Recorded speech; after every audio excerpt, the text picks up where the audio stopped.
I'm going to call the Big Lake School Board meeting to order, show that all board members are present. First, we need a motion to approve the agenda. Motion made by Nelson.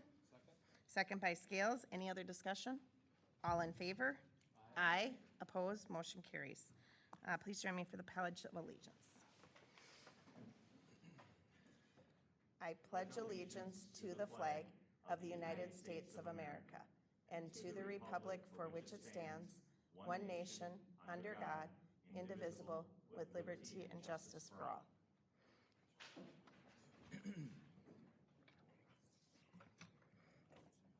Okay, we have one person for open forum.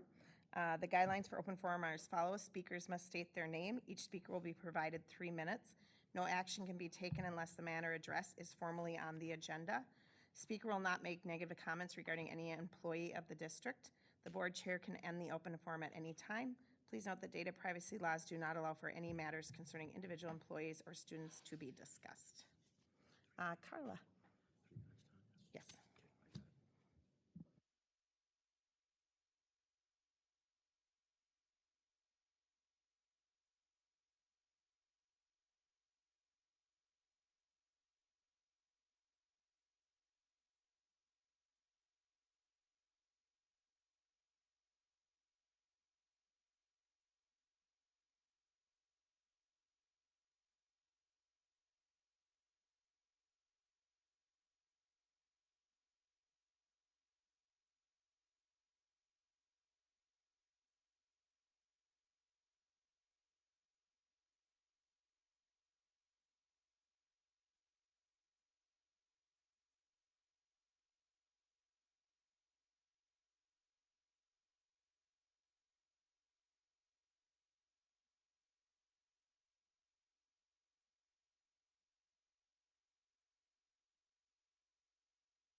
Thank you. Are there any other open forums? Oh, there's. Do we need to? 1 second. You gotta fill out. You gotta fill out the thing first.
Okay, Tricia Johnson. Yep.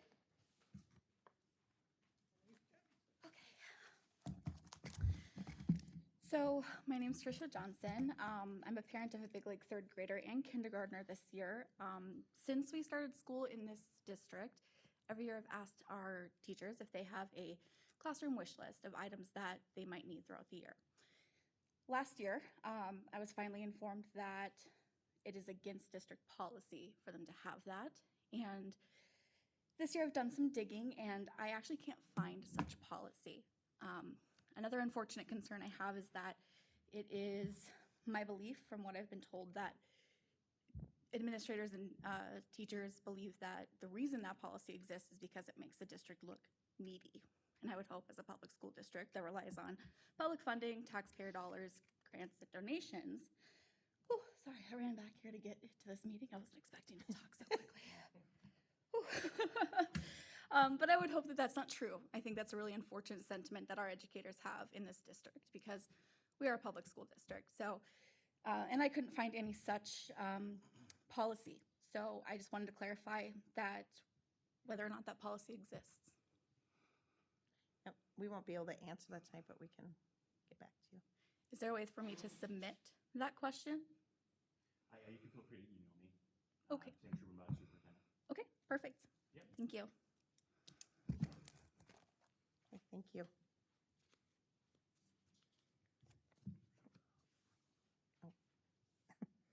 Okay, we're moving on to the consent agenda. The previous minutes from the August 22nd regular board meeting, claims and accounts for the month of September, the credit card report, claims and accounts, the amount to $2,904,636.94. The credit card report, the personnel report, fundraisers, the MOU is listed, and the approval of the one read policy. Moved by Brown. Second by Scales. He's got to get some in here yet. Any other discussion? All in favor? Aye. Opposed? Motion carries. On to donations. I will make a motion to approve the donations. I'll second. You were waiting. Competition today. Right. Second by Shavilian. Any other discussions? All in favor? Aye. Opposed? Motion carries.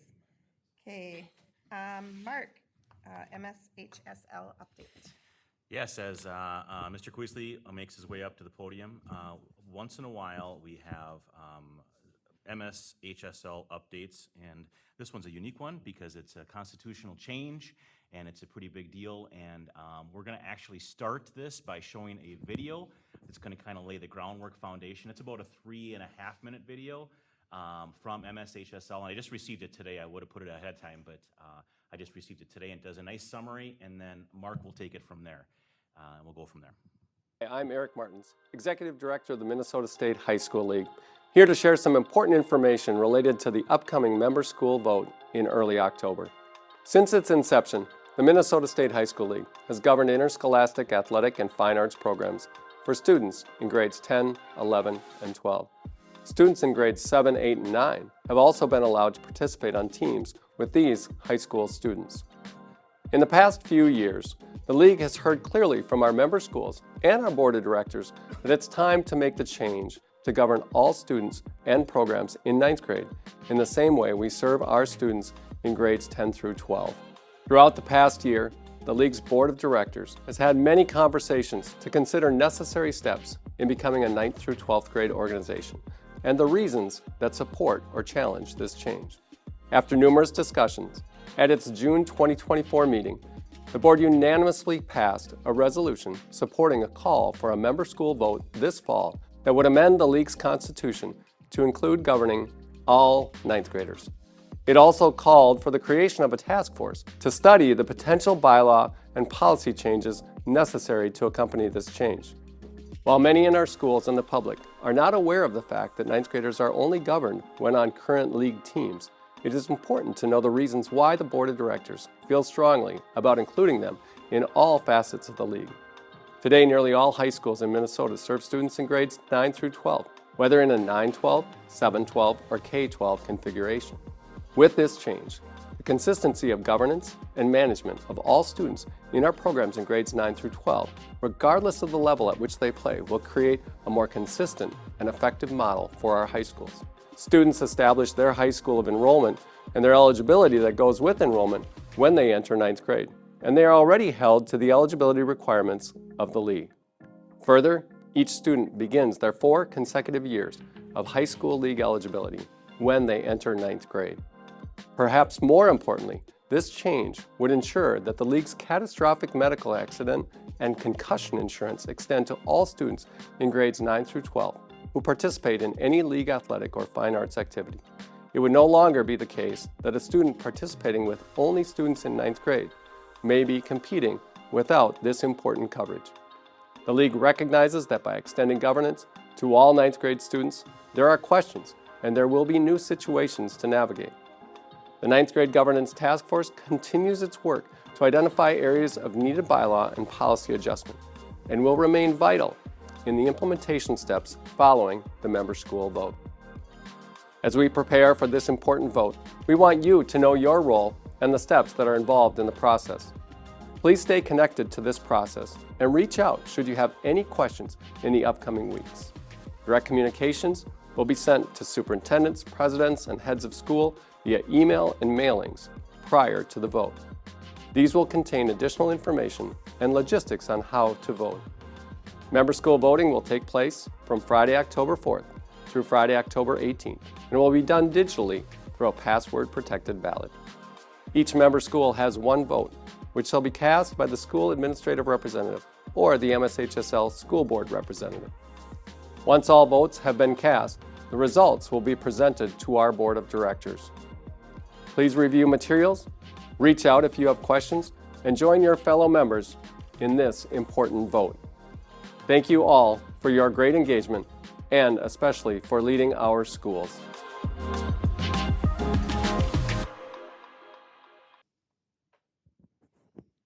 It was nice to see our new basketball coach in that video. I don't think he's a Blaine Bangle anymore, but it was nice to, it's the first time I've seen that video, but it's good to see Coach in that one. As Eric said in a brief summary here, many people assume that 9th graders are covered under every aspect of the high school league, and we play quarters, halves, periods the same way, and we haven't. And in many districts, they try to do that. Yes, the high school league governs student athletes in grades 7 through 12 from the time they sign that eligibility form, but as far as the catastrophic coverage, it hasn't been there. Many districts would purchase that catastrophic insurance for those 9th graders. So in the last several years, we were finding out that 9th graders riding on a bus with 10th and 11th grade, 10th, 11th, and 12th graders might not be covered if that bus were in an accident. And so this is trying to encompass all that. So the catastrophic insurance, the length of season, when the season starts, quarters, periods, halves, all of those things will now follow the same as 10th, 11th, and 12th graders. Coaches coaching out of season, 9th grade coaches have been able to do that. They will not be able to do that any longer. They'll be under the same umbrella as our B squad, JV, and varsity. And then also the autonomy of a coach to move a 9th grader to a B squad game and let that student play for that night because they're shorthanded, and yet that student can come back down.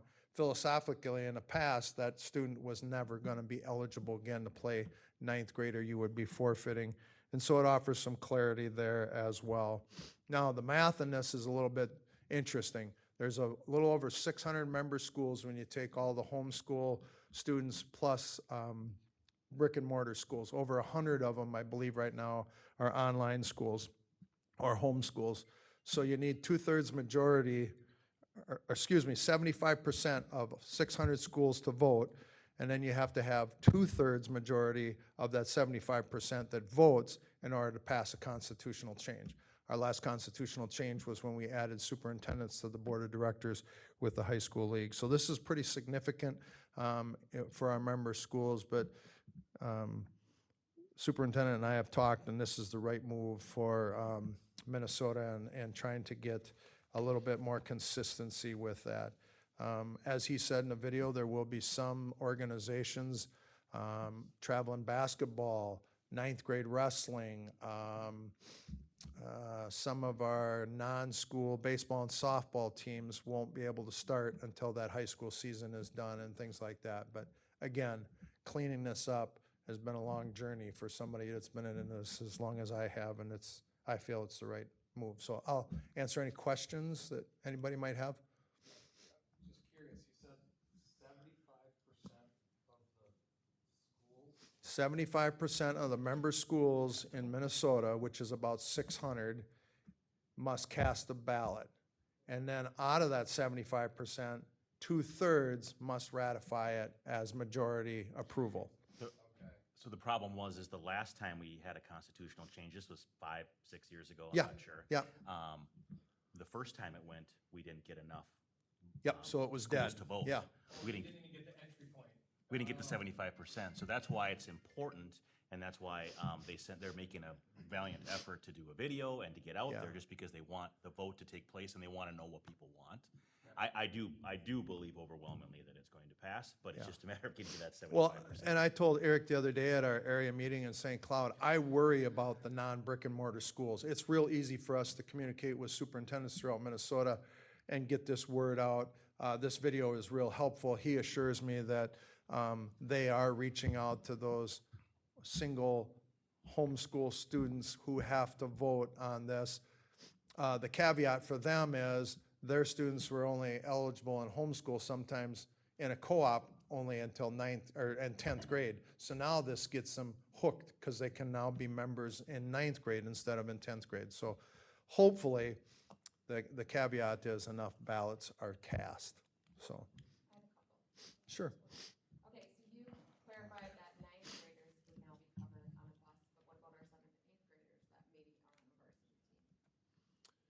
That's a work in progress with us here in this district. So like a cross-country runner who fills out an eligibility form and is in our, quote, our JV team, they would be covered. A girls swimmer, a wrestler, because sometimes they'll wrestle on the JV level. But those 7th and 8th grade programs, we still need to identify what we're going to do, and we're working through that with our insurance companies, our insurance provider, to make sure that we're doing everything we can to make sure that we have ample coverage for those kids as well. Well, and I mean, I just experienced my kids were in middle school wrestling, varsity. Yeah. So I mean, I think that's important for parents to know. Mm-hmm. And then also, just a question, so, now as the high school league is kind of adapting 9th graders, and I know they oversee 7th through 12th. In eligibility, correct. Eligibility. Do you think the conference would look at adapting that for 6th graders? Because they are the only. I knew you were gonna ask this question. I knew you were gonna ask this question. So I think it's important that we do. Again, I think it's a great, robust conversation for us to have. I think we need to offer an opportunity for our 6th graders because they're in the middle school concept. But I also think we need to draw a line that there's a complete difference between being eligible in 7th grade and participating in activities versus a 6th grader. So how that shapes out here, I don't know that yet. I would feel really bad if a 7th grader in a wrestling room catastrophically hurt a 6th grader. We don't have pocketbooks deep enough for that. And that's my fear of that. And some districts are allowing it. And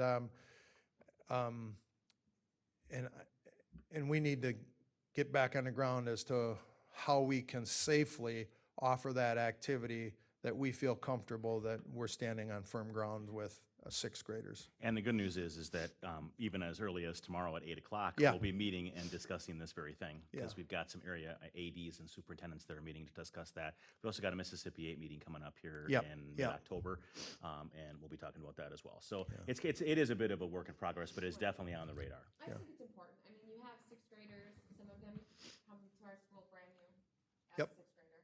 They may not necessarily want to participate in the youth sports, or in some sports, there's just not enough practice partners that are their Yep. size in the youth sports because it is a younger group.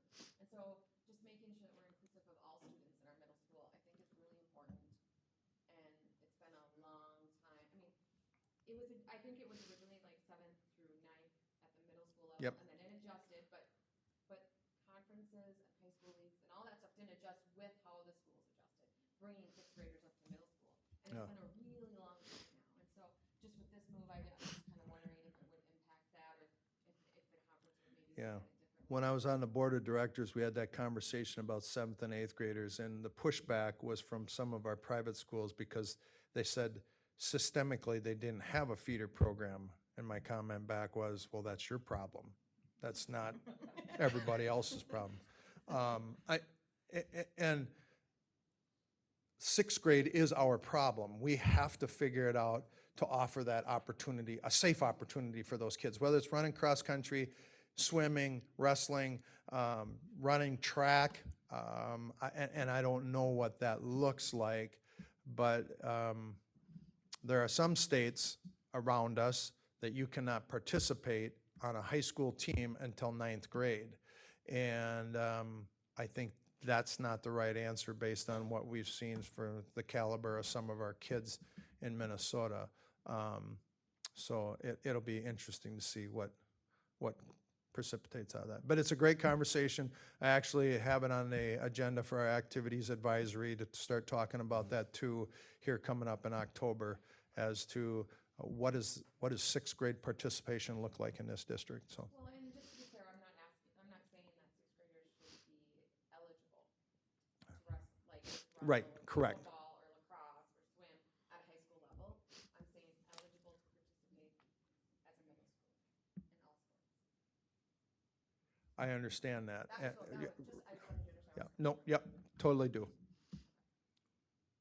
I'm just curious, I mean, you mentioned that it might change season times a little bit for out-of-season, activities Yeah. and coaches not being able to coach on season. Do we have any circumstances here in Big Lake that that's going to affect? Well, And has there been yeah, pushback from those? not really pushback. Our boys basketball, and it happens a lot in boys basketball where they want to get the ninth graders in before the JVB and varsity starts because you have more gym space to take care of those ninth grade tryouts. And when I was talking with coach the other day, I said, we need to get back to starting with everybody else because it's so important for those students to understand the high school experience. And so he goes, not a problem. I'll move the starting practice time.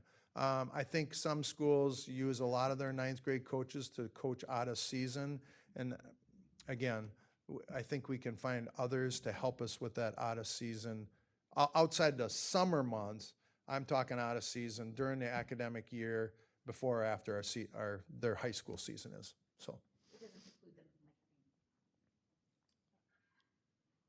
having things during the summer when they do. Correct, like- correct. Yeah.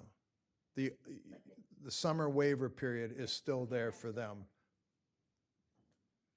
Well, I know, sorry to interrupt, but I know, Mark, you've got a couple events going on right Yeah, now. yeah. Larry is summoning me. Larry's been dinging me here, So so apparently he is needed, so I'm Yeah. hoping that we were able to. get please the let us know information if you needed. have questions before we cast this vote, Yeah, yeah. and my intention is to vote positive on this one, to vote Okay. yes for the change. If there's something more from the board that you want voiced, let me know. Otherwise, that's my intention, and we'll roll forward Okay. from there. So, thank you. Thank you.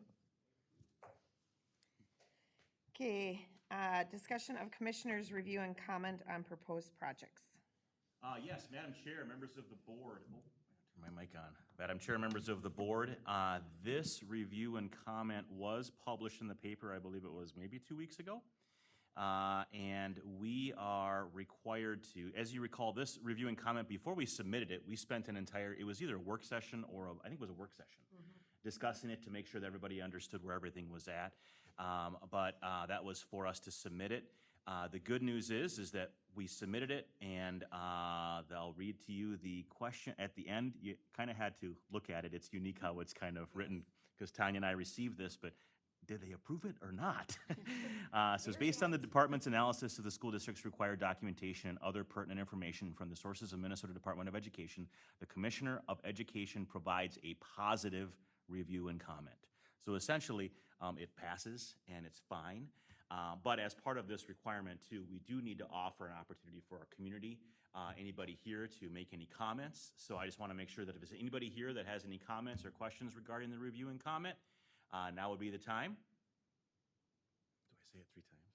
I don't know. No, I don't know Yeah, that I we need can't to, say it 3 but I'm not seeing any movement out there, but I just want to offer an opportunity on a public forum to say that, so.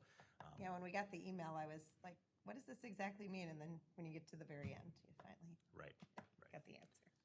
So, So it's a discussion. I don't have do we need to approve anything further than that? We just need to offer an opportunity for our community to, I think that's it. All right. Okay. So that was it. Okay, Angie, on to the financial report.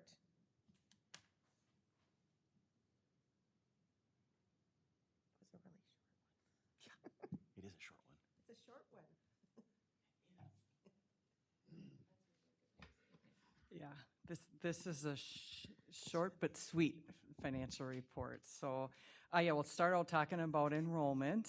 And our first day enrollment, 3111, I call seated ADM or average daily membership. I always say it's basically students and seats. And that is 17 above our budget. And kindergarten ended up, or at least on the first day, at 233, 232 in person, one is online. And I am already seeing an increase in students. So when I looked at it a few days ago, so I'm going to be here in October giving you some more good news, I'm sure of it. So, so we're starting out the year strong, I guess I'd like to say, with our enrollment budget. And as you know, it's our bread and butter because that fuels into the gen ed aid, general education aid. And so you can see this graphically, the yellow line is the budgeted line. And so the third, I guess I can't even, that color doesn't really stand out, does it? But it's the third bar where we're starting out. So you can see we're starting out above budget. And we are more than last year, but not as much as 2 years ago. But again, we usually, we usually see an increase during the year, especially with Big Lake Online. So I'm anticipating that number will even grow larger. So definitely some good news. Like I said, we're starting out strong with enrollment. And the only other thing I have, and that would be on the next slide, is our audit is coming up in a couple weeks. Presentation will be to the school board at the 21st meeting. We're getting there, almost ready, not quite, but we'll get there. So other than that, it's just really been a lot of audit prep in my department and just first day of school, getting ready for school. And I was telling the finance committee on Monday, I said, do you want me to talk about anything else? So short but sweet report, and definitely some good news. So, and if there's any questions, I can entertain any questions at this point. Any questions for Angie?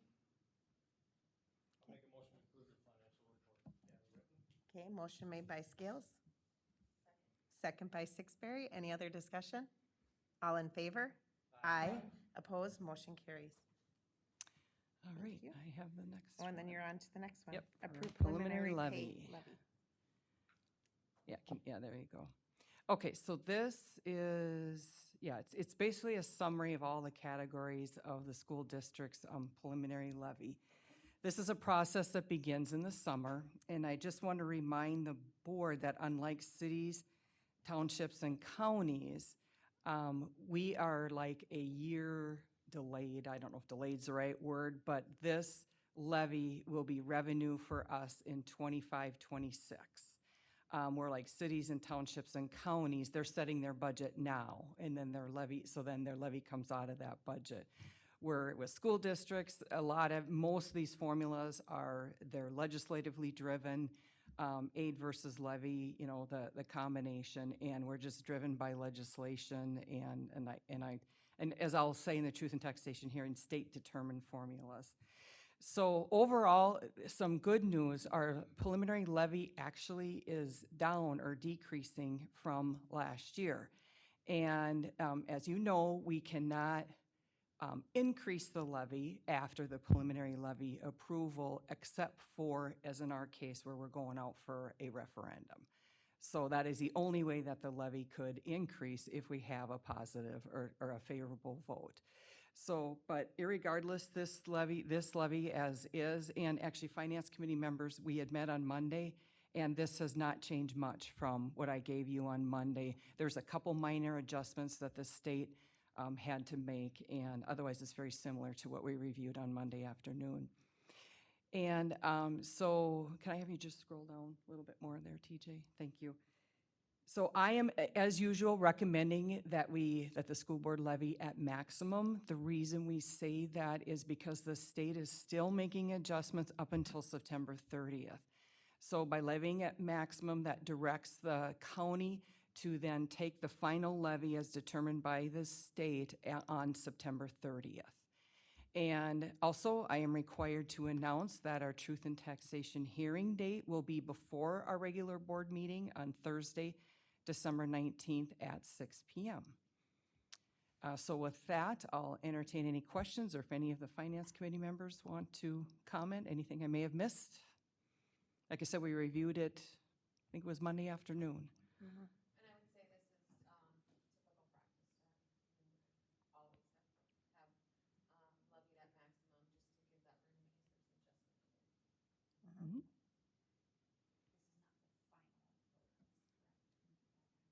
In December, yes, correct.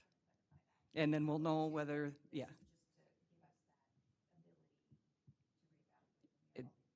Exactly. And then we'll know the results of the referendum vote as well. Any more questions? Okay. And we just need, this is roll call or anything yet, is it? No. Does not need to be roll call. I'll make a motion to approve the preliminary levy at maximum. Okay, motion made by Shabilian, Second. second by Brown. Any other discussion? All in favor? Aye. Aye. Opposed? Motion carries. All Thank right, you. thank you. Proposed legislative resolutions. Wasn't it? Oh, I missed it. Oh, sorry. District and building goals. Sorry, Minda. I was getting happy crossing off my. Off your list of things.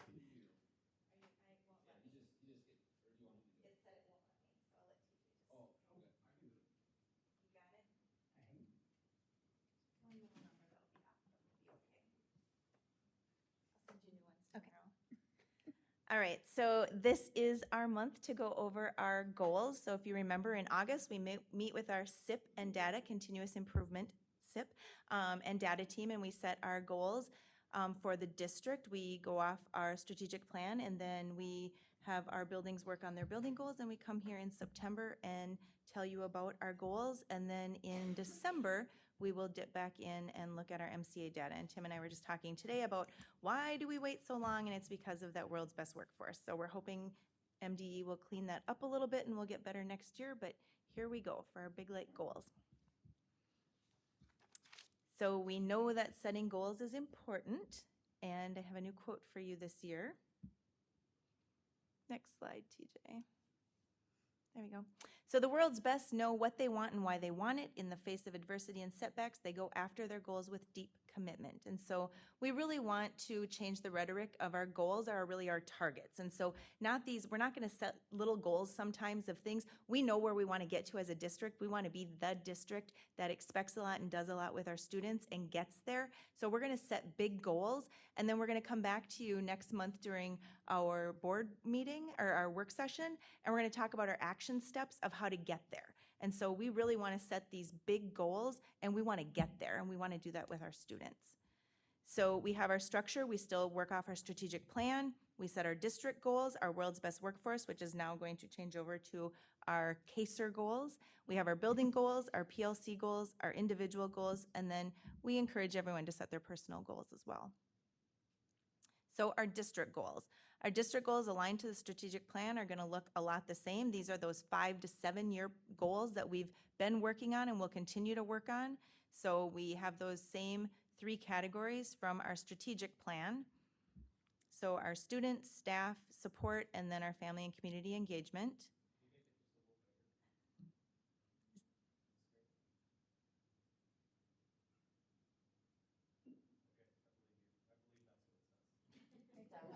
I can read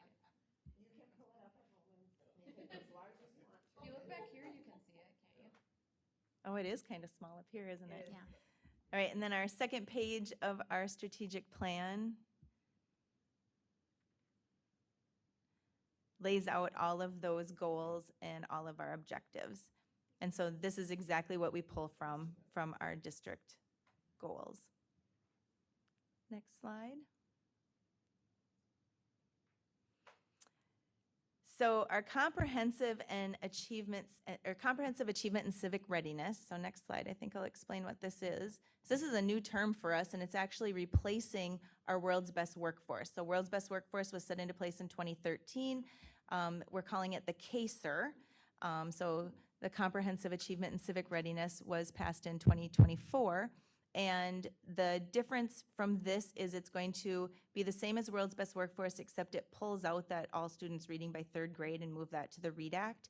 It also is going to include all students are prepared for lifelong learning.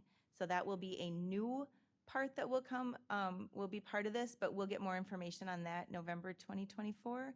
So MDE will release that, and you'll hear more about that in December when I come back. So the READ Act did take over that all students reading at grade level, and they expanded it to more than just 3rd grade. So next slide. And so that is for all students to be reading at grade level. And then it also put in there to support our multilingual learners, as well as our students receiving special education services. So to really make us be intentional when we say all students. You can see those bullet points that were part of that legislation that was updated in 2024. And so we continue to work on all aspects of that and get guidance from MD as it comes out.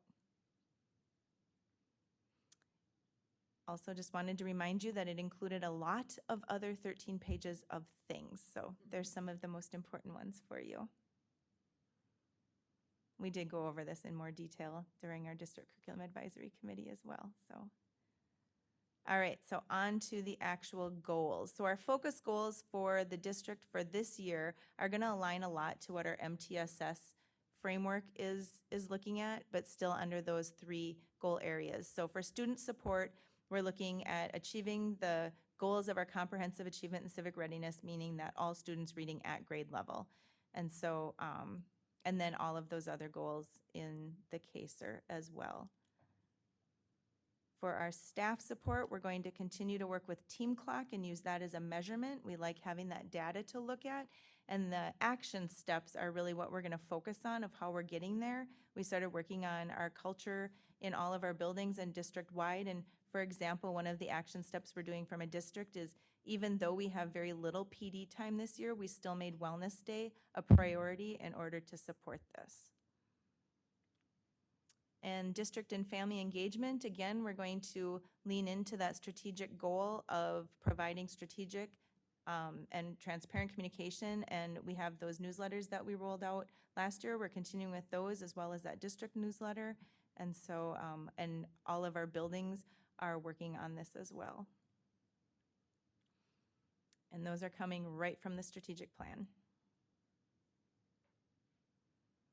And then our building goals, we'll start with Liberty, and this is the one, just a small tweak in their student goal, their FastBridge data for 2nd grade, I believe, changed just a little bit, but I'll send you the right ones. So they're looking at their FastBridge data in kindergarten, 1st and 2nd grade, so going from where they ended to where they want to be in spring, so having an increase there. And then in Liberty, their Team Clock score, because they have Teresa as a 1st-year principal and Casey being new this year, they're going to just lean into that managed change component because they've had so much change in leadership. And then family and community engagement, again, increasing their communication with CSA. So they put a once-a-week goal on there. And at Independence, they are working with more of our MTSS goals of 80% of students at every grade level being in the low-risk category of FastBridge. And then the second component of that is 95% of kids who start in low risk are also in low risk in the spring. And so, so that's kind of, you're going to see that throughout all the buildings because that's an expectation with MTSS. For staff support, increasing our mean and lowering our standard deviation in that Team Clock survey. And then in family engagement, again, having a communication plan to communicate out with our families with CSA and newsletters and make sure that we're notified ahead of time of all of the fun special events and changes to schedules. Middle school, much the same in our student goals, except they added that MCA piece that the district also says, and we've talked about this, and Tony, you made a recommendation, go higher than 50%, but we're gonna put the target and then we'll keep moving it if we have to. But we really do wanna see our MCA scores to be at least state average, 50%. And we know across the state we have low scores, and we're really working hard at what we can do to change that. And then we see those MTSS goals of 80% of students at low risk, 95% of students who are started at low risk stay at low risk. So just to clarify, so all middle school students will get that FastBridge universal screener? Correct, 6, 7. So we do our A reading and A math for 2nd through 8th grade. Okay. All students, all 9th grade students, and those are 3 times a year. 9th and 10th grade twice a year. We're still working on that. So in middle school, what does that intervention look like as a middle schooler if they're not at that 80%? You know, if they're in the higher risk category. Yep, so we have, so for reading, we have reading intervention. And so students who meet the entrance criteria for receiving reading intervention do have a reading intervention class Like a for pull 1 out try, or 2 what? try. Yep, Okay. it's one of, so they get it in place of something in their specials, in their allieds. Okay. And then for math? We do not have math intervention, and for me to be an intervention, it has to be progress monitored. It has to be an evidence-based, done with fidelity, progress monitored. So we have tier 1 supports that we're pushing in and differentiating in our math classes, but we don't have an intervention yet in any of our grades for math. Thank you. And again, same staff support goal as far as wanting to have that difference in the growth in our team clock survey and communication, just to increase our communication. And in middle school, they focus on not only their newsletters, but they also have students starting to communicate with parents as well. And then at the high school is a little bit different because they have some different student goals based on graduation. And so we do need to change those dates because remember, our graduation data comes out a year. And so we sometimes get in the habit of just putting this year, but it will be a year lagging, as we all know with those 4, 5, and 7-year graduation rates. And then our student support goal, second goal, is to focus on those personalized learning plans. And so we'll continue to do that. We added 11th grade because we rolled it out when they were in 9th grade. This is our 3rd year we've seen this. So now we're 9th, 10th, and 11th. And then for our academic goals, the same as what middle school had. And staff support, again, focused on that team clock metrics. And then the family and community engagement, they have call logs at the high school that they work on for family connections, so positive phone calls, emails, upcoming curriculum notices, and they want 100% of their families on their rosters to be contacted. And then they also have a number goal of moving from 5,198 contacts to 6,237 contacts this year. So our families are being contacted. Then I also wanted to give you a field trip update. We are really proud of rolling this out. We've worked with Spudfest and we got the plan with them, and it was a really fun partnership that they have committed to providing transportation for our K-8 students as well as admissions for our 7th and 8th graders. Our 6th graders go to the state. There's no fee to go to the Capitol and to the History Center, so we don't have admission fees, but our 7th and 8th graders do. And we're also very lucky that PTO helps fund our admissions for our K-5. So without those two supports, we wouldn't be able to do this. And so this is amazing. So these wanted to show you that we have our 5th grade is looking possibly at changing theirs, but I have no doubt they're going to do something awesome and amazing. And our 4th grade is actually, if we can make the funding work, they would like to make this a more than a one-shot. So they want to do two trips there, and then they'll have a push-in one time. And so we're just seeing if, because then the cost of busing is a little higher, so we're seeing if we can make that work. So we've heard great things from the field trip experiences, and we also have some walking field trips that we've been putting into place now, and this is just really taking off. And we know from our CKLA that providing those experiences to students is one of the best things that we can do. And that concludes my report, Madam Chair. Any questions? All right, thank you. Thank you. Okay, now on to the proposed legislative resolution. Yes, so I know I had sent out on my weekly updates to you some examples of these resolutions and whatnot. And really, I just have to give Ashley kudos because she really took the lead on this information, gathering it and putting it together. She actually already submitted it to MSBA contingent upon approval tonight. Correct. So I have decided to just turn it over to her. So she will give a summary of these two resolutions and we'll go from there. So MSBA kind of puts out the call to all member districts to submit any legislative needs so they can establish their lobbying policy or legislative platform. And so ours are, but a couple across the state. However, they do also fall into line with Monticello and Becker have also submitted very similar proposals. So with talking with Mr. Trubenbach, kind of two that are really would make a big difference to Big Lake schools in particular are the adjustment to the LTFM and the adjustment to the sales tax. So you should have copies of those, but I'll just do the be it resolved is, so for the first resolution, it'd be to exempt school districts from sales and use tax for construction materials, supplies, and equipment purchased by contractors, subcontractors, builders for contracted services. So right now, if we were just to buy a bunch of lumber ourselves for Big Lake schools and have it delivered to Big Lake schools and have it sit at Big Lake schools, we wouldn't have to pay sales tax. But that's not the way it really works. We hire a contractor, they purchase the materials for use at our home facilities, and then we are paying sales tax because they have to pay the sales tax. And it is a big cumbersome process to try and get that refunded. We attempted to do that last year through the legislative process, and we were so close, and it looked so favorable. And Mr. Trubenbach testified at the tax hearing and seemed really positive, and it just killed. It just things have a tendency just to disappear at the Capitol. When I was down there, we brought this issue up with some of the legislators that we met with, and it seemed to have bipartisan support.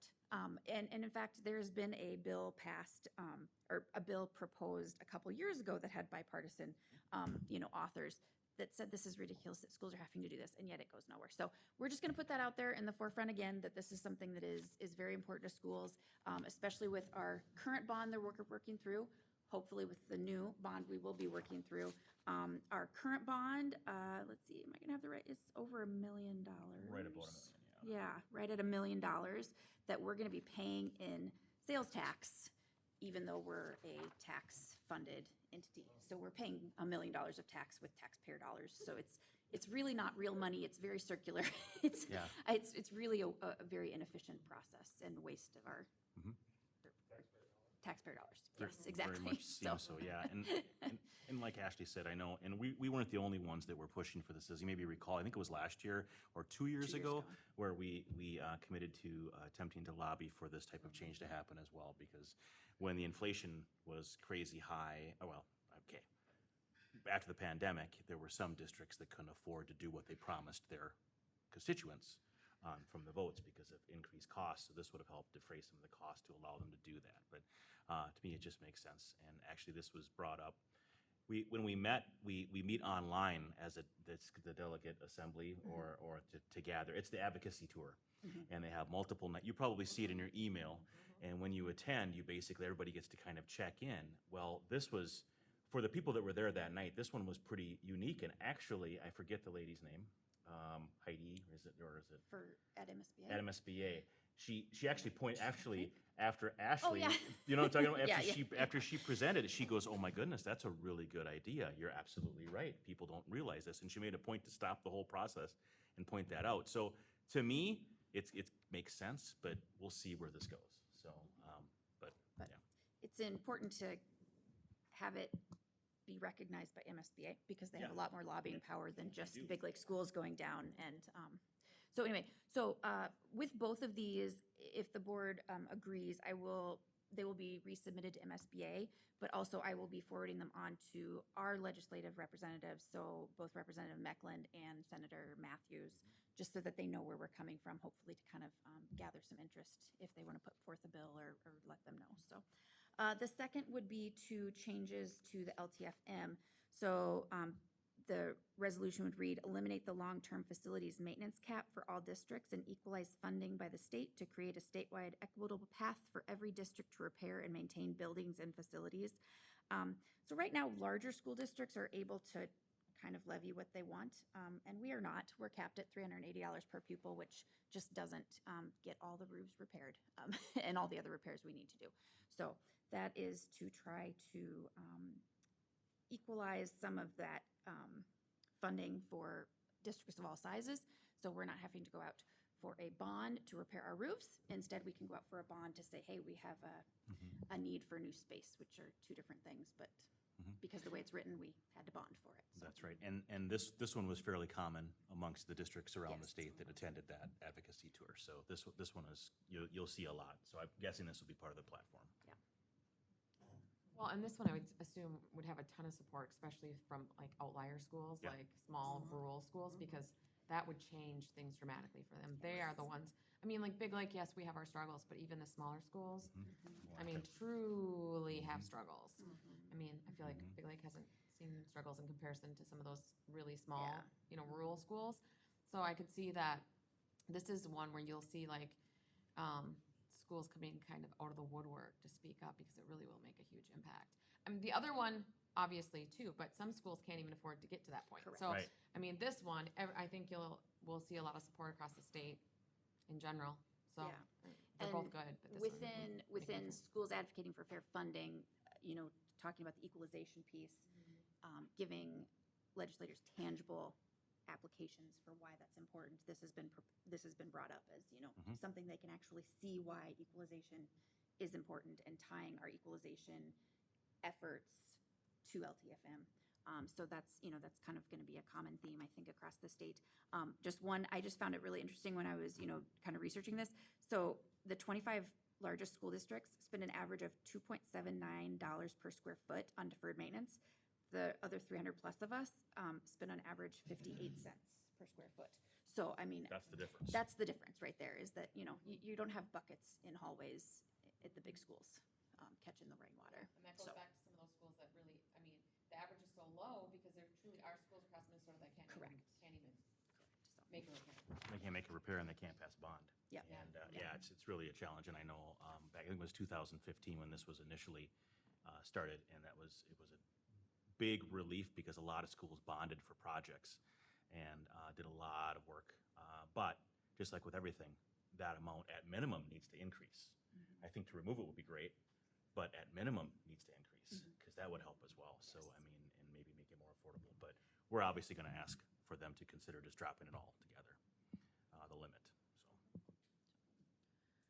any other questions? So you just want us to take a vote to approve? Yeah. Can we do both of them together? I think you I think we need to do them separate. Both separate? Yeah. Okay. A roll call vote, okay. I will make a proposal to increase the mini LTFM, Second, second by Sixberry.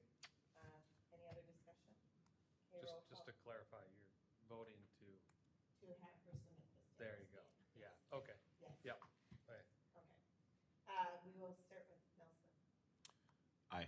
Sixberry. aye. Jillian. Aye. Reeser, aye. Brown. Aye. Scales. Aye. The resolution passes. Okay, we have a second one too. I'll make a motion to submit or to approve a proposed resolution to MSBA for the exemption of school districts from sales and use tax for construction materials, supplies, and equipment. Second. Second by, a motion made by Shavilion, second by Brown. Any other discussion? Okay, roll call vote, Nelson. Aye. Sixberry. Aye. Shavilion. Aye. Reeser, aye. Brown. Aye. Scales. Aye. Okay, motion passes. Thank you. Okay, first read of policies. I don't know if there's any that anybody, those are the ones that we're just looking at. They'll be back up. Yeah, Madam one more Chair, time. members of the board, the policy met last week, and we got through all of them on our list. So it was good. It was a productive night, and that's the result of it. Many of these were minor statutory changes and whatnot. But obviously, I always encourage you to take a look at them deeper if you so choose. But this will be the first reading, so you'll see it for 2 more consecutive months before it's formally approved. Okay, school board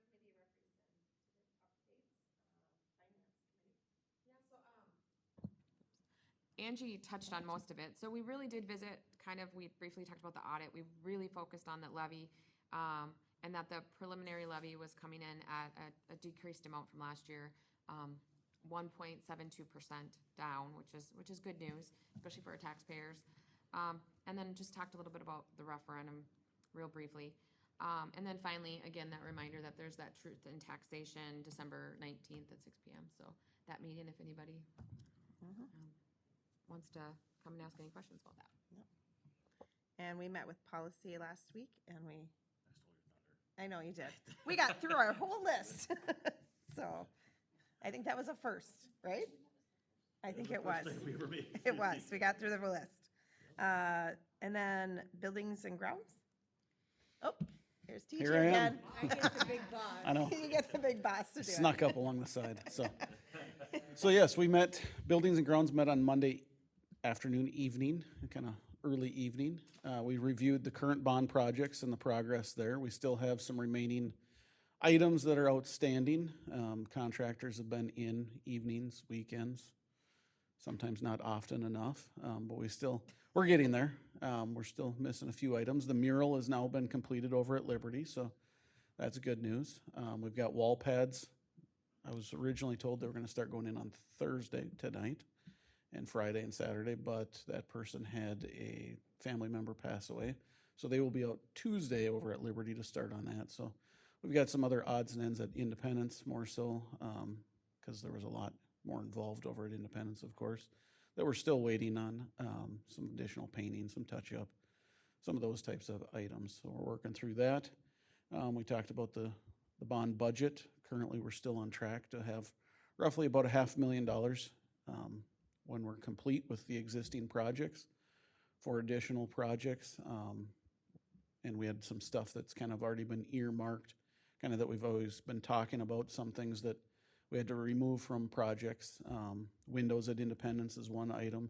Another one is the importance of scoreboard. So at some point, we'll probably be talking to the whole board about that and moving forward with that if everything goes well with our next phase of construction, which will be the middle school, which we're starting to do the planning process on that. But a lot of that could change on after November's vote. So we might have to do that in 2 phases of construction, so that way we don't do stuff that we maybe would tear out or do differently. So we'll be planning that, working with that. We've got our first meetings set up for next week with the middle school. So, or not next week, the following week with the middle school. Then we talked about some of our outdoor projects. We had recently completion of the batting cage that the baseball boosters had fundraised for. They were phenomenal. They did a great job working with us as far as getting proper specs, and I'll try and get some pictures for maybe our next meeting. Hopefully all the grass will be coming in by then. I checked it out today just to see how the grass was coming, because we seeded in where we put in dirt along the edges of it and everything to kind of make it look like it's always been there, and stuff's already starting to come out of the ground. So it's looking good. And then I think that's kind of wraps up most of what we discussed for the most part. We do have some other things that'll be coming up in the future that we'll be talking When to the entire media- board. When the media center's done, can we get some updated pictures at Liberty? 'Cause we saw Yes, it in yes, I'll get some pre-construction phase. updated pictures of the Liberty, because you didn't really get a good look of what it was gonna look like. The ceiling's done. We're still waiting on some lighting over there as well, but the mural is now up, so now we don't have a half-painted wall, essentially, is kind of what it looked like, so. It's really starting to take shape, but we also are missing some stuff at Independence and their media center as well that'll really kind of help set things off, so. I think they still have the design process to paint on one wall, so we're still patiently waiting for that, so.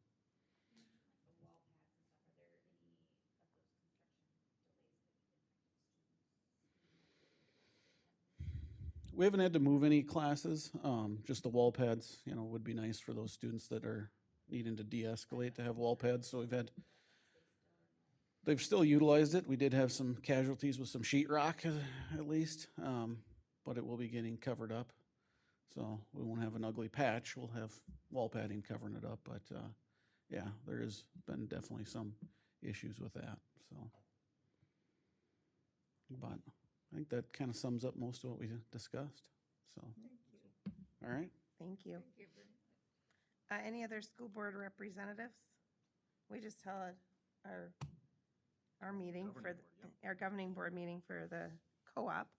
And we had a couple people come present with the new level 4 over in Monticello, and also the early childhood, the birth to 3. So,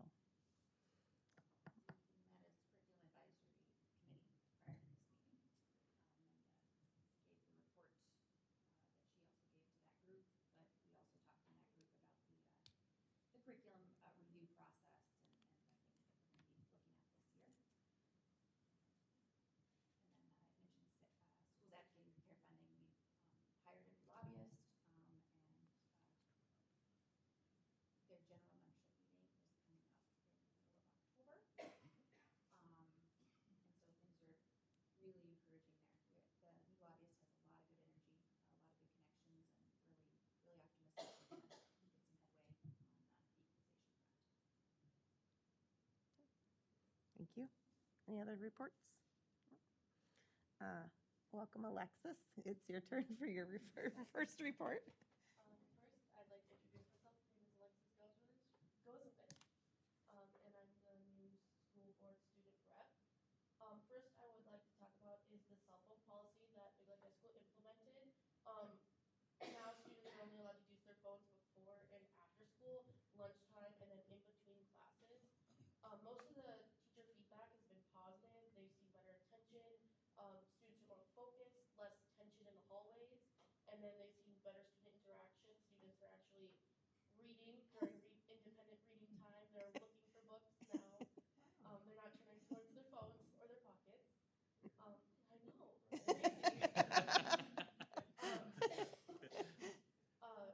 Big Lake High School had freshman first day, which only allowed 9th graders in. Student council planned a pep fest with multiple games, including table surfing, and we taught the freshmen their grade chant. So it goes off their graduation year, and they all got to learn it. They all got to chant it back and yell it in the gym. Next, after that, Big Lake Schools had their career fair. For vendors, we had 117 companies and colleges attend. 2,000 plus students attend. This is the first year Big Lake High School invited Kimball, Maple Lake, LaCorey, and Becker schools. Kimball, Maple Lake, LaCorey brought 130 seniors in addition to student leaders. Becker did not respond or did not bring students with. Epic, so one of our school's anti-substance use groups welcomed a new advisor, Shayna Deldin. I don't know if I'm saying her last name right. And they had their first meeting this week, and they talked a little bit about what a more student-led group would look like, with her taking a little step back and letting students lead themselves and kind of talk about how they want to support their students. And of course, this week is homecoming week.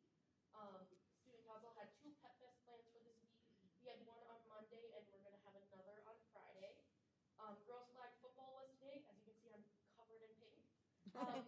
The winners were the seniors, so I did not match. I got a little black, little support. Student council also had dress-up days. So Monday was Inside Out. Tuesday was Country versus Country Club. Wednesday was Senior Citizen. Saw a lot of wigs that day. Thursdays was Pink and Black, and of course Fridays is Blue and Gold.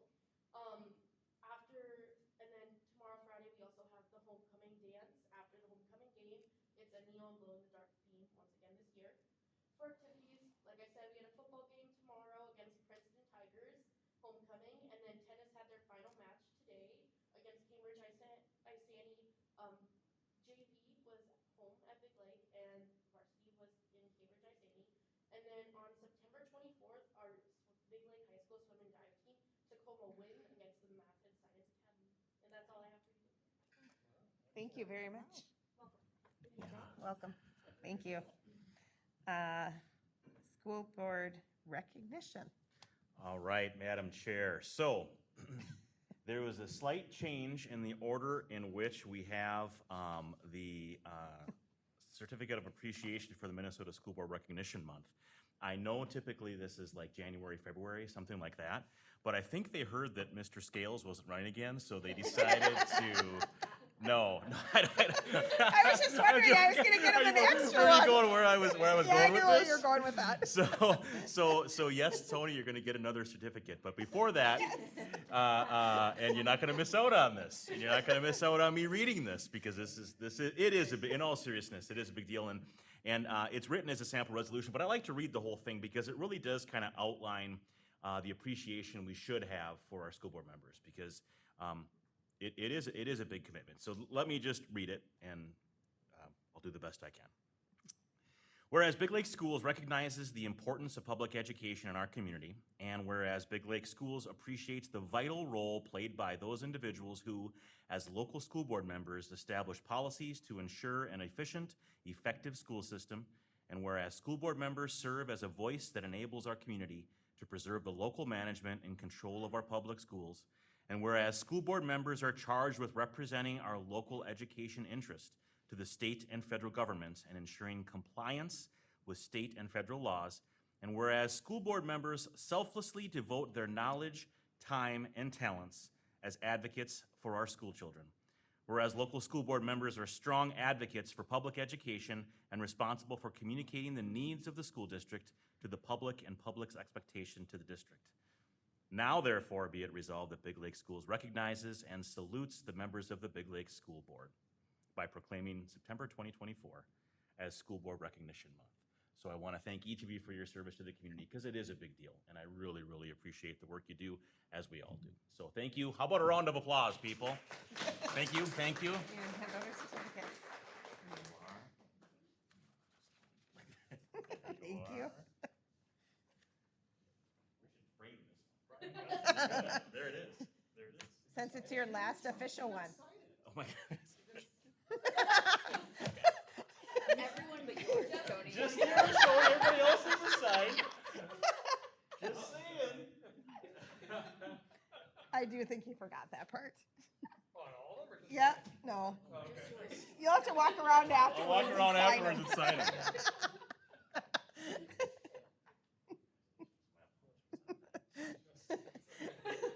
That worked out well.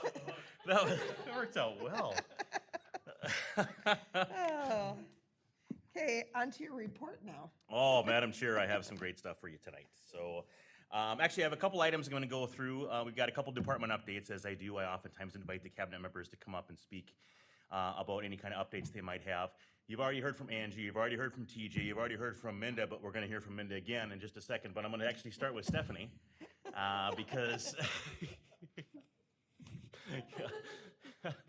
because Stephanie's going to give just a quick update on our fitness center. I know we had our new fitness space, and I just wanted to make sure that we took the opportunity to be all together and kind of hear the information together. So, Stephanie, the floor is yours. Yeah, so we've been open for not even a month so far. So still learning new things, still trying to get the message out there, because we are hearing feedback. We get a visitor every once in a while who's like, I didn't realize this was open. And so the staff, I've told them, ask them where they're looking, because we need to figure out where they're getting their news from. So we'll keep working on that to push the message out that it is open for the community. So on September 3rd, we had 16 seniors that had a membership, 3 students, 13 adults, and 1 family of 5.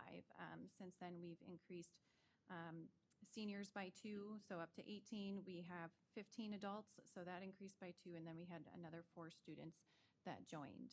So visit-wise, it's still pretty slow. I mean, we're open during the day, we're staffed during the whole time that we're open, and very minimal visits, even though given all those memberships, I know some of them have not even come yet. I'll just put that out there. So we've only had 13 weekend visits. That's actually one of the slowest times for us, is over the weekend. I would assume that would increase when the weather starts changing and people need more things to do, or more physical activity when they can. In the early morning hours, we've had 23 visits. In the later evening, the 6 to 9 hours, we've had 17. And during the school day, we've had 20 school day visits. Most of those are students. We have some online students who have memberships, and they will come in during the day. Talk a little bit more about that in a minute, but then we have had 1 general community visitor who actually did come when students were in the facility as well, and staff observed that everybody kept just doing what they were doing, and it didn't seem to bother either group by any means, so that was nice to hear. I've been working with high school administration on things that come up. So with the high school FIED is still having classes in that space and wanting to make sure that they have that space available for them and the equipment that they need to give that education. We've purchased cones that my staff offers to help lay out, but he also comes in and just lays out the cones ahead of class to make sure that if anybody does show up, they know they can't use that equipment because it'll be in use soon. We have developed a process for online students with memberships attending the center during the day. So really the concern was, how do we know that these are online students and not just in-person students who prefer to work out instead of go to math? So we're working with them to check in on our student membership every once in a while, see those increases, and then cross-check with the high school office to make sure that they are indeed online students. If they are, we mark them as such when we run our reports, so that the staff in the facility can say, you're not allowed to be here right now. Go out this door and go back checking in through the office. So working with them on that. We've worked on securing the space a little bit better during the FIED classes. Once the students came into the fitness center, that door that goes to the outside is always open. So we worked on, okay, if we shut that to make it secure, how can we still make sure that our community has access? So we purchased a Bluetooth doorbell. And so when the door is shut, you see that doorbell and an instruction, just press the button, ring the doorbell, and then you'll get let in. And then we did end up closing during the career fair just to accommodate the parking and all the facilities that they were also using outside. So we just decided to close that day. So just working with administration on some of those things to make sure it's still smooth sailing and, you know, keeping the high school FIED going smoothly. When you chose to close it for the career fair, what was the communication to your members on that? Did you send an email or website? Or? Yep. So we did put it so we have a calendar, a public calendar that they can see and they can subscribe to and add to their personal calendar. So we did put that it was closed that day. Also sent an email, and then I sent a text saying I sent an email. So. Yeah, overall, I think if I can just interject real quick, I think it's been working well. You know, the numbers, hopefully they'll grow and we'll see, you know, some additional participation. But like we mentioned a few months ago when we committed to this, we'll see this through, you know, essentially first trimester-ish through November-ish type thing, and then we'll be reevaluating. So we'll make sure we update the board as we go here, either through my updates or in this format as well. And I do want to just say thank you to the FIED teachers because they've been really cooperative and really giving it a try. And I think I've been checking in with them like 2, 3 times a week. And they're like, yeah, it's good. We're good. So it's been going pretty well. And I also love to see that space being used when I walk by. And it's used more now than, for sure, than last spring. But I think as we get more and more used to activities and that type of thing. So we just want to get that space used because it is nice. It is a nice space. I'm really excited to hear that the FIED classes are using it so much as well. You know, They really to are. incorporate that, you know, general fitness and not just. Yes. So that's great. Thank you. Thanks, Stephanie. Yes, and also too, I want to mention that we had at the policy committee meeting, it was brought up that perhaps at our work sessions, we could talk about certain processes that aren't necessarily talked about always, or even understood from a board level. And I think that was a really good idea. I actually pitched it to the principals, and I think that's what we're going to proceed. We're going to try to have kind of a process of the month or whatever that might be. And it might be as simple as, okay, how do they pick up kids at Indy? Or what is the process for this, that, or another? And I felt like it would be appropriate for us to maybe talk just briefly tonight, as an example. We could talk about how we address, say, for example, inappropriate comments or even threats. And I felt what I would do is I'm going to invite Minda up here because she's going to have just a little bit of history about how we've been developing some of that. But I also know that in October at the work session, principals will be here and we will be able to kind of put how that process in context. They'll each be able to kind of speak to it specifically with more detail. So Minda, if you want to just give us a kind of a history of how we've evolved that process a little bit. Yes, this is something we've been working on for about the past 2 years. We started out with training, and so we had 2 school psychologists from Wisconsin who work with the Prepare crisis system come and train our staff. Some of us went to training, some they came here and trained a good portion of our staff. And so We've been using a lot of the prepare materials that they provide. And so as far as we kind of have two threat assessments. We have one that's an actual threat assessment, and then one that's more for a suicide risk assessment. And they're done by different, the suicide risk is always done by mental health staff when possible, and then the threat assessments are always done by administration. And so anytime that we get a threat, we look into it. So the first thing we're going to say is we're going to evaluate if it's even a credible threat. And so if it is, we'll keep going on the threat assessment. And if it's not, if it's just, we have students who developmentally make some comments, and if we deem it as not credible, then we'll contact parents, contact people, and go about our day. If we do deem it as a credible threat, we just keep walking down that threat assessment, and we've worked hard to put all of our documents in place so that all of our buildings are aligned, so we're doing it all together, and so that we're following the right protocol. We also know this is a work in progress, and we keep reflecting back. We also put in place a mental health team, and so they've started meeting 3 times a year, and so they talk through these processes of reflecting on what we're doing, how it's going, and how can we get better. So that's just one example of one of the processes that we're working on, and working to continually make it better. And I think sometimes too, just kind of overall too, people wonder, is there a process or isn't there? And I can tell you there is. And I'm looking forward to at our work session, the principal's actually kind of putting like in context what it means developmentally at each level. Because there's a lot of things that need to go into that piece, but there is that process. So like I said, and I'll talk about the work session later because we have to potentially reschedule. And so we'll talk about that later. But I'm looking forward to having the principals there to do that. So thank you, Minda, Yes. for coming up and visiting about that. I appreciate that. Can I just ask? Oh, sure. Is there a threshold at which communication goes out, or what, where in that process do you decide that you should? You want to take it or should I? You mentioned contacting parents. Yeah. If it's an isolated thing, you contact those parents involved, but. Correct. And we have identified that as an area that we could add to our process, because we don't have that. Like, when do we send out notifications to the public? We don't have that identified on this process. That's more of an individual case, but we thought that's something we could identify and add to this. So like I said, we're always trying to make them better. All right, I'm not done there. I've got more.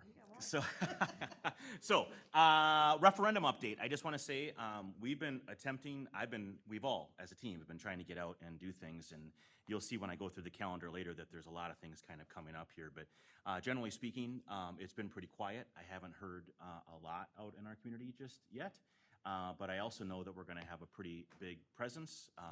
If you have not seen the cool community ed trailer, that will be front and center, and that's going to be our backdrop for our information for the homecoming game.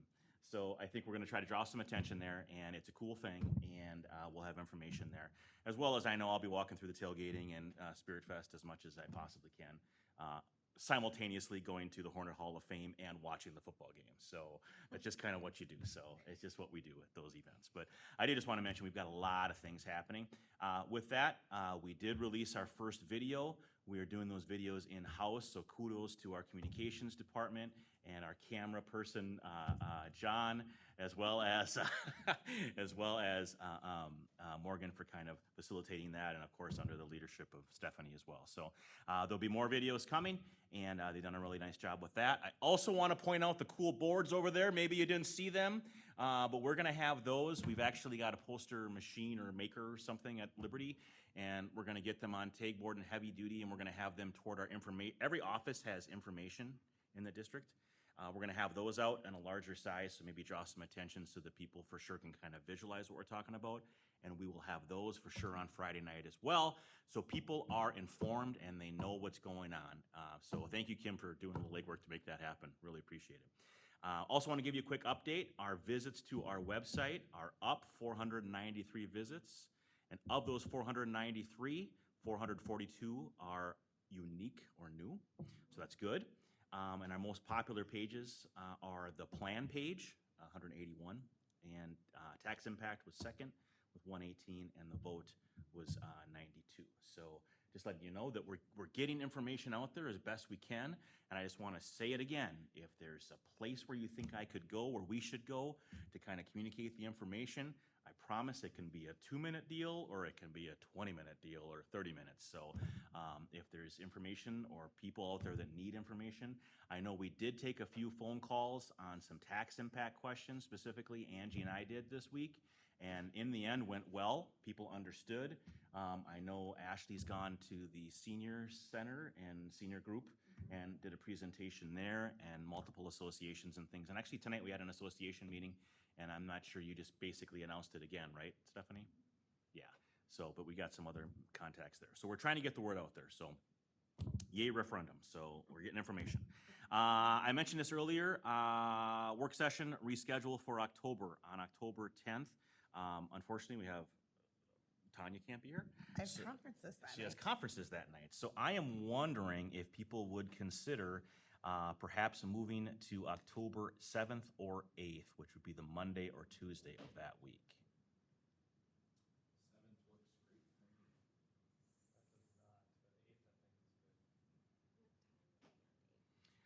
Right now, my evenings are open, so I could, I have soccer from 6 to 7, so I would either have to do it, be gone by 6 or be after 7 if we do it on Tuesday, but Monday I can do. What about Wednesday? Wednesday is the rescheduled city meeting, as well as the Central Minnesota Jobs and Training 40th anniversary that I'm supposed to be at the same time. So, so we could, the next week I think is also not good for some members, as I recall. No, it's okay. So you're saying like Monday, the 14th wouldn't?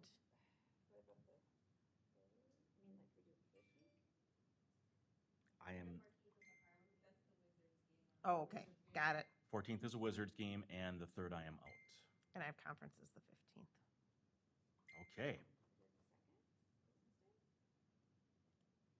I am at softball and football at the same time. So, unfortunately. We do have the option just to keep it on the 10th as well. Yeah, yeah. We do. I can't come on the 10th either, so we'd have to make sure there's a quorum. Well, then would we be better to do the 7th if you can't come the 7th, but everyone else can? Yeah, That would give us a better chance of having a quorum. that's, Yeah. I was gonna say the same thing. Absolutely. Yeah, I should make the 7th. I can make the 7th work. We can have a conversation and get together. Maybe, put it that way. Okay. Okay. Lynette, did, My calendar won't come up, so I'll just say. I think it's the brick building. is it? Oh, it Yeah. could be. Some phones have a harder I'll time. just put it in as the 7th, right?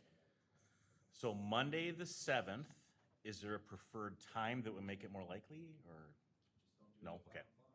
Okay. Isn't the bridge done yet? Okay, so should we just say, since the bridge is an issue, should we just say 6:30? Like We could do 6? 6. 6 o'clock. 6 Okay. o'clock on the 7th, we'll have a work session where we will have the principals here to talk, dig a little bit deeper into their goals and whatnot, as well as expansion on some of those process of the month. And we'll be able to provide some context around that. Does that make sense?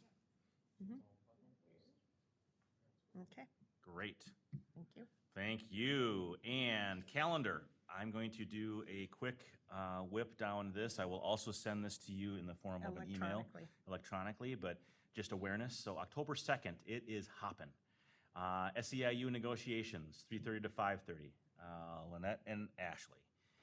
We have football and softball association. I'm planning on attending both. I'm going to start at the softball association and then cruise over to the Buff for the football association. So if anybody wants to go to that, you're absolutely welcome. They both start at 6 o'clock. So that's why I'm cruising to do that. So If you want me to go with, I can. that'd be great. That'd be great. I'll start at 6 PM, start where? start at the high school cafeteria at 6 p.m. and that'll be softball first. And then the Buff following at football. If it's a scheduling thing, I could go from the SEIU to wherever you need to Yeah. coverage, so just keep me in mind. Okay. All right. Appreciate that. Yeah, let's talk about that too, because if you want me to swap places with you, we can always do that. You know what I mean? Yeah, I've got it stacked. I worked it out with the presidents or whatever, so I can do So you six. can do both. I can do six at softball, and then she said they meet for like 2 hours because they're planning for the gridiron. So I can be there at 6:30 or whatever. So you're just gonna let them have they'll do a break for you Yep, in the middle. they'll do a break for me, so. Okay. ECFE on October 4th, ECFE Family Fun Fest is taking place, and I believe, is it at 4? I didn't see. Is it, I think you said 5 to 7. I think it's 5. 5 to 7, I believe. And it's a home football game at 7. So it's important that, and Ashley had mentioned that she's going to have just a general table, which we will have information out there. I'm assuming everybody is welcome. So that's where that's at. October 9th. So the original city meeting, we did not get placed on the agenda. So the next agenda and next opening is on October 9th, and it is at 6 p.m. I was told that we would start right away, and it would be an informational meeting. I'm going to probably do my 10 to 15-minute version of the presentation. We'll have slides, and it'll be the whole thing. And I'm thinking we wouldn't necessarily need a quorum there. We don't want that necessarily, but just a couple people would be great. Is it the presentation of the referendum at the city? Yes. Correct. I can be there that night. Okay, so Tanya, I could use one more. Thanks, Lynette. All right, so Tanya and Lynette will be attending that. And then also, as I mentioned, it's the Central Minnesota Jobs and Training Services. They've got the 40th anniversary in Monticello. I'll send a flyer to you in my update, but it's the same evening from 6 to 8. We also have on October 12th, it's a Saturday, Big Lake Robotics event. Do we know the details and times and things? Yeah, so Big Lake is hosting for the first time. It's the Central Minnesota Robotics Conference Championship. There's 24 teams from surrounding areas that are so far committed to attend. It's going to be just a really exciting opportunity for our Big Lake community to see high school robotics in action. It's you just don't know what you're going to see until you see it in person. It's really an exciting thing. So it's going to be at the Big Lake High School. So opening ceremony start at 8:30, but they do qualification matches until noon, where they're going to stop for lunch until 1 o'clock, and then after 1 o'clock, they'll start to do finish up their qualification matches, and then do like alliances, and then their like final competition matches. So after 1 o'clock would be probably your best chance for action, but you're welcome the entire day from 8:30 to 5. So if you want to come and check out some cool robotics stuff, Stop in and see. It's free too. So stop in and see what it's about, and the amazing opportunity it is for our students.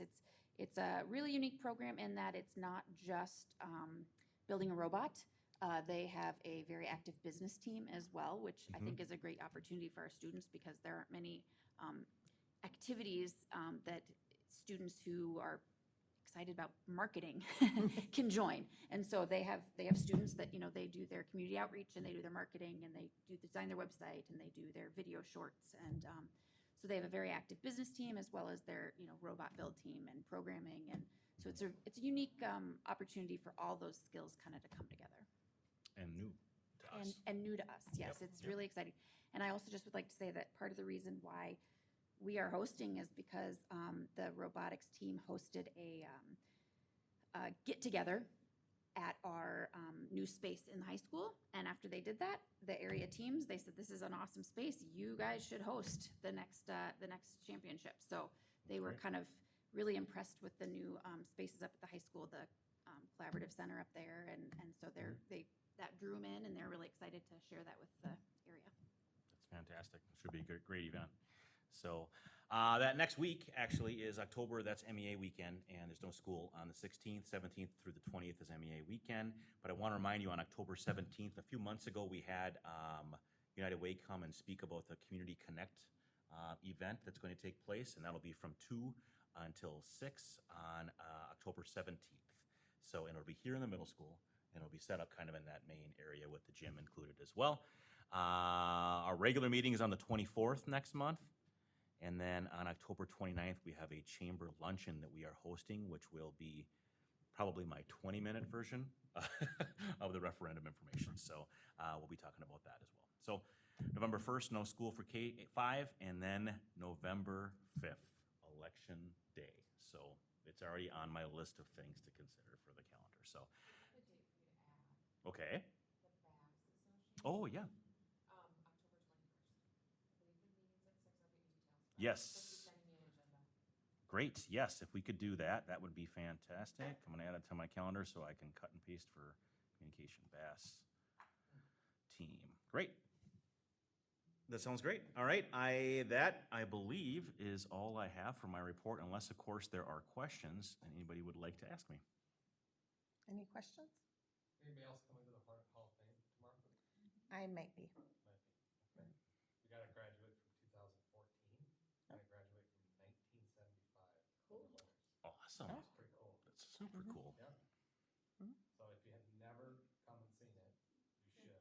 I think I've been to about 6, well, probably since you started. I think I only missed Yeah, the one. one in 2014, I think I handed her her diploma, so it'd be really interesting. That'll be cool. Yeah.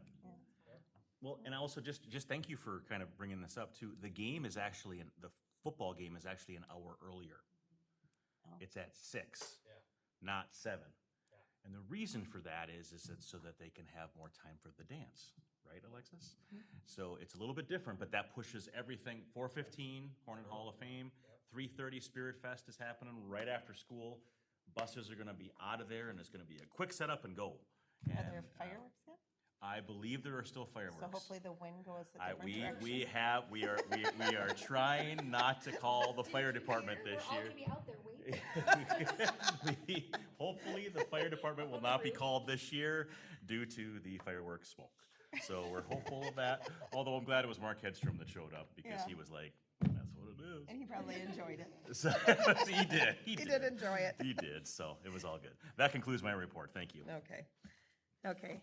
The board will go into a closed session to conduct a performance evaluation of Superintendent Trubenbach. The open meeting law, Minnesota statute section 13D.05 subdivision 3 provides that a meeting may close to evaluate the performance of an individual who is subject to its authority. The closed meeting will commence in 5 minutes in the Middle School Student Center.